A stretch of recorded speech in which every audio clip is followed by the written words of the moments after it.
ಸಾಹಿತ್ಯಾಭಿಮಾನಿಗಳ ಊರು ಧಾರವಾಡದಲ್ಲಿ 84ನೇ ಅಖಿಲ ಭಾರತ ಕನ್ನಡ ಸಾಹಿತ್ಯ ಸಮ್ಮೇಳನಕ್ಕೆ ಅದ್ಧೂರಿ ಚಾಲನೆ ದೊರೆತಿದೆ.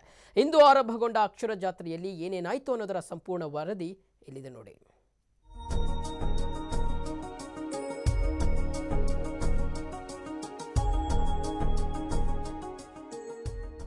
ಸಾಹಿತಿಗಳ ತವರೂರು ಧಾರವಾಡದಲ್ಲಿ 84ನೇ ಅಖಿಲ ಭಾರತ ಸಾಹಿತ್ಯ ಸಮ್ಮೇಳನಕ್ಕೆ ಅದ್ಧೂರಿ ಚಾಲನೆ ದೊರೆತಿದೆ.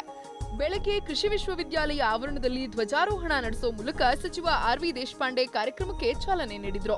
ಬಳಿಕ ನಗರದ ಪ್ರಮುಖ ರಸ್ತೆಗಳಲ್ಲಿ ಸಾರೋಟ್ ಮೂಲಕ ಸಮ್ಮೇಳನಾಧ್ಯಕ್ಷ ಕಂಬಾರರ ಮೆರವಣಿಗೆ ಕಾರ್ಯಕ್ರಮ ನಡೆಸಲಾಯಿತು.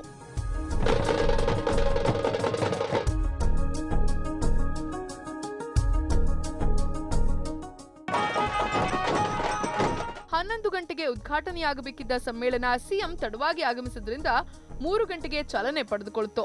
ದೀಪ ಬೆಳಗುವ ಮೂಲಕ ಎಚ್ಡಿಕೆ ಕಾರ್ಯಕ್ರಮಕ್ಕೆ ಚಾಲನೆ ನೀಡಿದ್ರು.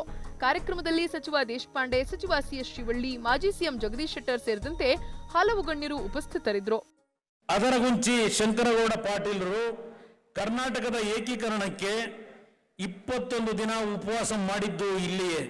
ದಾರಾ ಬೇಂದ್ರೆ, ಶಂಭಾ ಜೋಶಿ, ಜಿ.ಬಿ. ಜೋಶಿ, ವಿಕ್ರು ಗೋಕಾಕ್ ಅವರು, ಪಾಟೀಲ್ ಪುಟ್ಟಪ್ಪನವರು, ಚನ್ನವೀರ ಕಣವೆ ಅವರು, ಗಿರೀಶ್ ಕಾರ್ನಾಡ್ ಅವರು, ಚಂದ್ರಶೇಖರ್ ಪಾಟೀಲ್ ರವರು, ಗಿರಡ್ಡಿ ಗೋವಿಂದರಾಜು, ಎಂ.ಎಂ. ಕಲಬುರ್ಗಿ ಮತ್ತಿತರ ಹಿರಿಯ ಸಾಹಿತಿ, ಲೇಖಕ, ವಿಮರ್ಶಕರನ್ನು ಪೋಷಿಸಿದ ಈ ನೆಲ ಕನ್ನಡದ ಸಾಹಿತ್ಯಿಕ ಅಸ್ಮಿತೆಯನ್ನು ಸುಸ್ಪಷ್ಟವಾಗಿ ನಿರೂಪಿಸಿದ ಪುಣ್ಯ ಭೂಮಿ. ಇನ್ನು ಕಾರ್ಯಕ್ರಮದಲ್ಲಿ ಸಮ್ಮೇಳನಾಧ್ಯಕ್ಷ ಚಂದ್ರಶೇಖರ್ ಕಂಬಾರರಿಗೆ ಚಂದ್ರಶೇಖರ್ ಪಾಟೀಲ್ ಬಾವುಟ ಹಸ್ತಾಂತರಿಸಿದ್ರು. ಬಳಿಕ ಮಾತನಾಡಿದ ಅವರು, ಪರಭಾಷೆ ಶಿಕ್ಷಣ ಮಕ್ಕಳನ್ನ ಬೆಂಡು ಮಾಡಿದೆ. 1 ರಿಂದ 7ನೇ ತರಗತಿಯವರೆಗೆ ಕನ್ನಡ ಭಾಷೆಯನ್ನ ರಾಷ್ಟ್ರೀಕರಣ ಮಾಡಬೇಕು ಅಂತ ಅಭಿಪ್ರಾಯಪಟ್ಟರು. 3 ಜನ ಬ್ರಿಟಿಷ್ ಪಂಡಿತರು, ಇನ್ನು 3 ಭಾರತೀಯ ಪಂಡಿತರು ಇದ್ದರು. ಭಾರತೀಯ ಪಂಡಿತರ ಪೈಕಿ ರಾಜಾ ರಾಮಮೋಹನ್ ರಾಯ್ ಒಬ್ಬರು. ಆಯೋಗದಲ್ಲಿದ್ದ ಬ್ರಿಟಿಷ್ ಸದಸ್ಯರೆಲ್ಲ ಭಾರತೀಯರಿಗೆ ದೇಶೀಯ ಪದ್ಧತಿಯಲ್ಲೇ ಶಿಕ್ಷಣ ಕೊಡಬೇಕು ಎಂದು ವಾದಿಸಿದರು.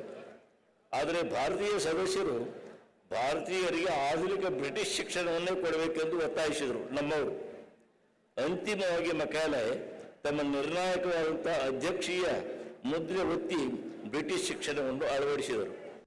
ಅಕ್ಷರ ಜಾತ್ರೆಯಲ್ಲಿ ಭಾಗಿಯಾದ ಸಾಹಿತ್ಯಾಸಕ್ತರಿಗೆ ಉತ್ತರ ಕರ್ನಾಟಕ ಶೈಲಿಯ ಊಟದ ವ್ಯವಸ್ಥೆ ಮಾಡಲಾಗಿತ್ತು.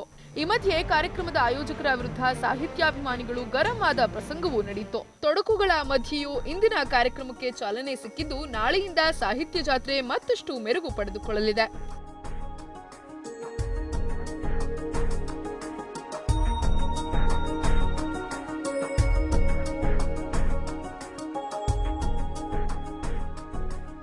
ಧಾರವಾಡದಿಂದ ದುರ್ಗೇಶ್ ನಾಯ್ಕ್ ಜೊತೆ ಯಲ್ಲಪ್ಪ ಸೋಲಾರಗುಪ್ಪ, TV5 ಹುಬ್ಬಳ್ಳಿ.